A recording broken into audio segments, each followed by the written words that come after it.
showing the ending scenes of the human centipede. 2. The camera shows us a warden in his accountant watching the ending credits. On TV, the warden by the name Tag of William Boss puts out a cigar and calls the movies complete trash. He then lashes out on a secretary who's cutting his nails. Boss scolds her in a sadistic manner and sends her out. Just then, he receives a call about Code 6 and Block 4. The scenario now shows a prison in a wide-open desert where Boss and his accountant walk through the halls to Block 4, while all the prisoners stand on the edges of their cells. They proceed to the inner cells where a prisoner teases Boss by calling him a Nazi. Moreover, the tattooed prisoner threatens to rape him till death. Boss notices his number as prisoner 297 and remarks that he'll be dealt with later on their way out. They come across a bloodied policeman, and it's known that prisoner. 178 did this. In his pure anguish, Boss walks over to the restrained burly prisoner and uses his ruthlessness to break his elbow in a vicious manner. The guy starts howling in pain while Boss walks away in sheer satisfaction. Meanwhile, his accountant keeps on blabbering about rising medical expenses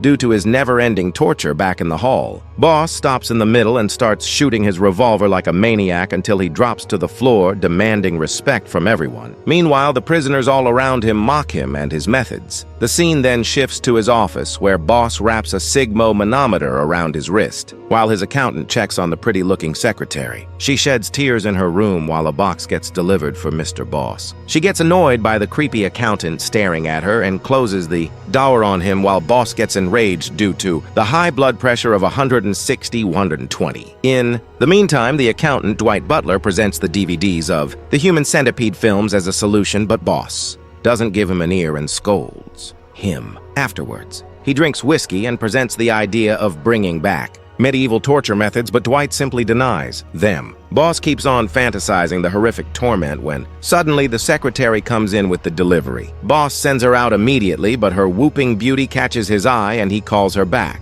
She's handsome the package and leaves. Boss opens it with enthusiasm and brings out a jar in the jar. He takes out dried clitorises and chews them while stating that they're for unbelievable strength.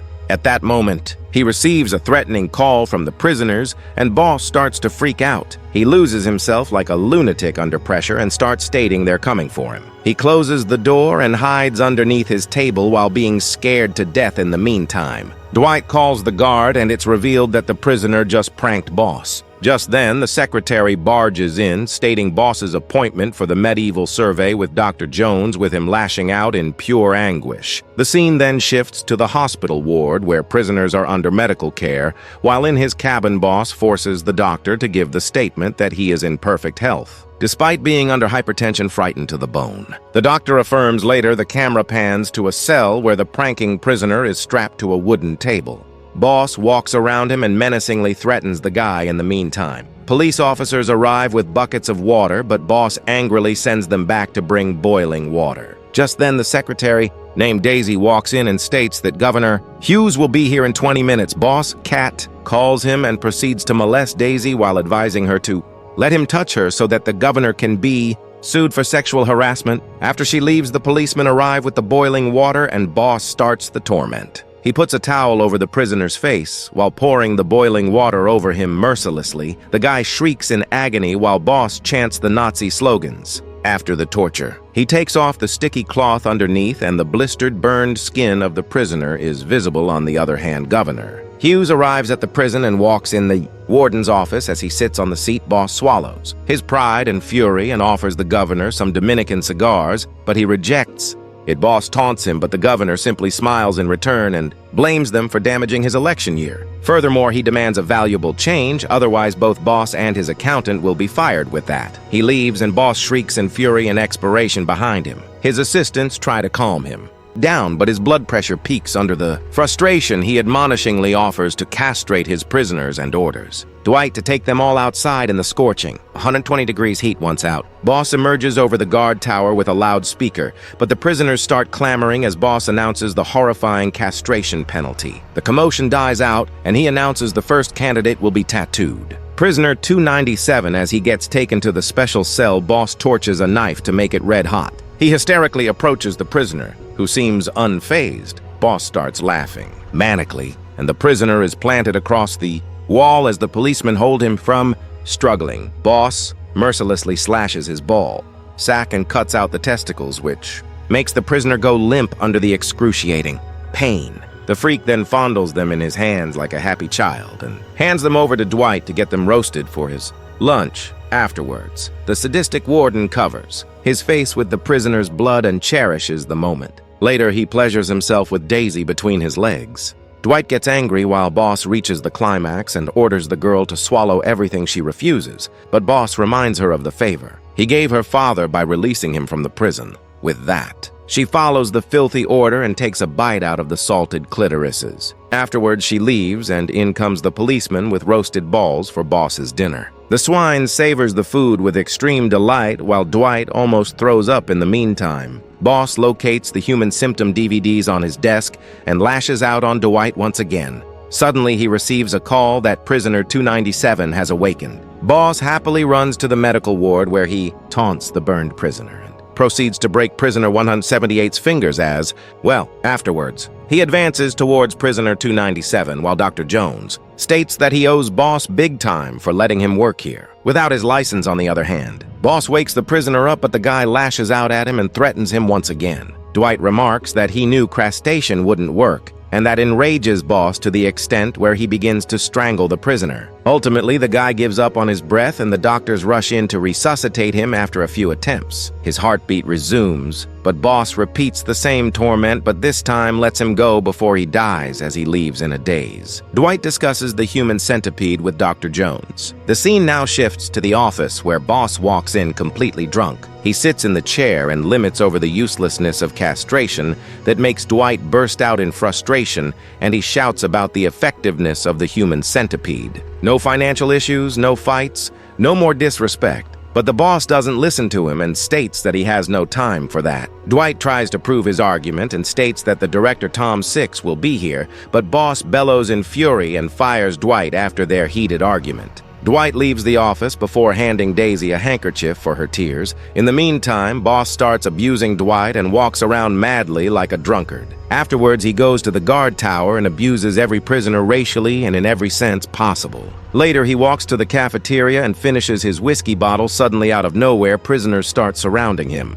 As the inmates approach him threateningly, he whines for mercy by stating his medical illness. Unfortunately, no one listens to him, and prisoner 297 stabs a blade in his kidney until Boss starts bleeding out. Afterwards, he proceeds to penetrate and rape him monstrously, while the rest chant death rape as the pain exceeds the prisoner. Finishes inside him. Boss suddenly wakes up with a jolt and finds him safe and sound in his office. After getting a sigh of relief, he stands up and receives a call stating that Tom Six is on the gate. Boss orders to let him inside meanwhile. Dwight also returns, and Tom enters Daisy's office, who asks for an autograph. After the introduction, he proceeds to the warden's office, where Dr. Jones joins them as well. The discussion starts, and Dwight presents an illustration of the human centipede. The talk progresses, and Tom confirms that the process is 100% medically accurate and possible. The group then concludes that this phenomenon will be executed, and Boss stands up in triumph, imagining the glory and fame behind it. He immediately puts Tom in charge of the operation and asks to get into action right away in the meantime. Another idea pops into Boss's mind to show the prisoners of the film beforehand. Dwight goes against the opinion, but Boss stays adamant. The results prove disastrous as the prisoners get exasperated with filthy and violent-related films. Furthermore, fuel is added to the fire, as Boss dictates that the same process will be experimented on them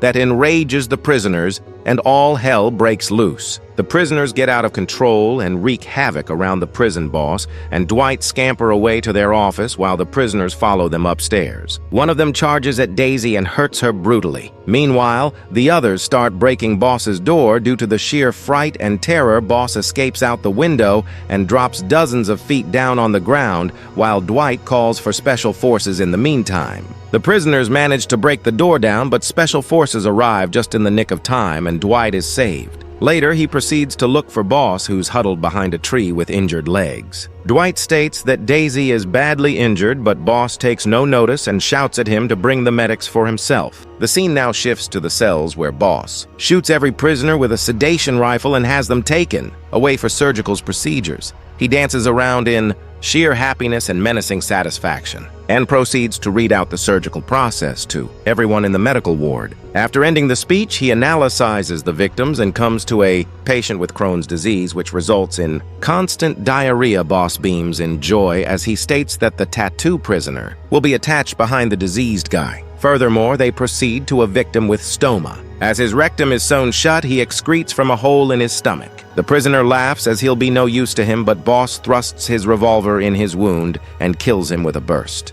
The internal filth is thrown everywhere just then. Another prisoner is brought forward who is also killed by Boss. After the carnage, Dwight requests to go see Daisy. The scene now shifts to Daisy's bed, who's in a coma with a brutalized face. The vicious barbarian warden gets aroused and proceeds to have intercourse with her in her devastated state, while Dwight cringes in pain and sorrow. After a while, the camera pans back to the warden's office, where Boss and Dwight start to mimic Governor Hughes. In the meantime, he receives a call about Tom's arrival, and the scene then shows us the three of them roaming the prison cells. They approach a prisoner who's already eating his own. Tom throws up, while Boss shoots the prisoner as he'll feel no trouble being part of the Centipede. The group now proceeds to the surgical ward, where Boss observes the stitching process in amazement as the prisoner's lips get attached. The anus Boss starts dancing in triumph and victory. The group then moves on to a section where the amputations are being carried out. Tom throws up again on the ugly sight while Boss cheers. Dwight is horrendously astounded at the process, but Boss simply drags him away. On the other hand, Governor Hughes arrives at the prison and enters the office to find both of them utterly pleased with themselves. He orders the release from duty, but Boss states they found the solution to the problem, and they escort him outside in the scorching heat, where he loses his mind upon seeing a gigantic human centipede made out of all the prisoners. Dwight explains the benefits and the savings of millions of dollars while the governor watches everything in horror. Just then, we witness that Daisy is also a part of the centipede, but Boss takes no notice and takes the governor away to another horrific site where they come to see a human caterpillar, compromising the prisoners with life and death sentences. Horrifically, all of them had their limbs amputated. The tour goes on, as Boss takes him to the ward to meet a prisoner whose sentence just ended. He was detached from the centipede with only a few marks on the lips. As he's now free, Boss sends him away, unfortunately, instead of embracing their idea. The governor scolds them for being inhumane and leaves the facility, stating it'll be the death penalty for them. Boss suddenly loses all his morale while Dwight apologizes and starts crying. Boss proceeds to commit suicide, but Dr. Jones arrives just in time, beaming with excitement. Boss shoots him right away and kills him on the spot. On the other hand, the governor reconsiders the whole situation and returns back just when Boss is about to shoot Dwight in the head. The governor suddenly walks in and approves their idea, stating it's the best solution for dropping the crime rate, and it might even get him elected as president. The flurries of joy runs through their bodies as Dwight claims that it was his brilliant idea and proceeds to hug Boss, and merriment. Boss agrees. But the sadistic warden shoots his accountant in the head and puts an end to his life. In the final moments of the film, we see the human centipede sprawled across the yard while William Boss stands at the post screaming, shouting like a madman, and with that, everything fades out. Thanks for watching, guys.